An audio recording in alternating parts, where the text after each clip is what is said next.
Smart Ahmednagar news.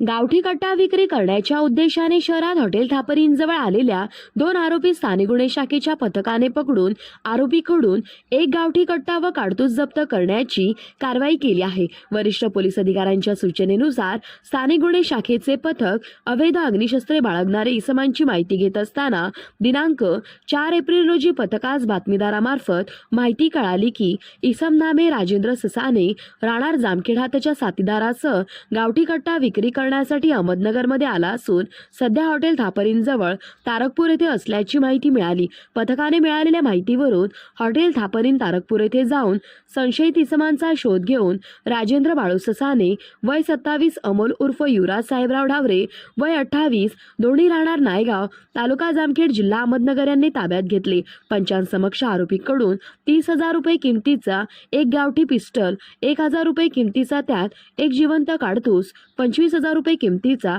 त्यात 1 mobile असा एकूण 56,000 रुपये किमतीचा मुद्देमाल हस्तगत करण्यात आला आहे। मिळून आलेल्या अग्निशस्त्रांबाबत विचारपूस केली असता त्याने नमूद अग्निशस्त्र व काडतूस हे सचिन अंकुश गायकवाड, राहणार नायगाव, तालुका जामखेड, जिल्हा अहमदनगर फरार याच्याकडून खरेदी करून ते विक्री करण्यासाठी आणल्याची माहिती सांगितली। नमूद आरोपी विरुद्ध तोफखाना पोलीस स्टेशन येथे गुन्हा नं 371/2025 भारतीय हत्यार कायदा कलम 3/25/7 प्रमाणे गुन्हा दाखल करण्यात आला असून पुढील तपास तोफखाना पोलीस स्टेशन हे करीत आहे। सदरची कारवाई जिल्हा पोलीस अधीक्षक श्री राकेश ओला साहेब, श्री प्रशांत खैरे, अपर पोलीस अधीक्षक श्री अमोल भारती, उपविभागीय पोलीस अधिकारी नगर शहर उपविभाग, स्थानिक गुन्हे शाखा पोलीस निरीक्षक दिनेश आहेर यांच्या सूचना व मार्गदर्शनाखाली स्थानिक गुन्हे शाखेचे पोसेई तुषार धाकराव, पोलीस अंमलदार रोहित मिसाळ, मनोज लातूरकर, किशोर सिरसाट, रमेश राजा अत्तार व अरुण मोरे यांनी केली आहे।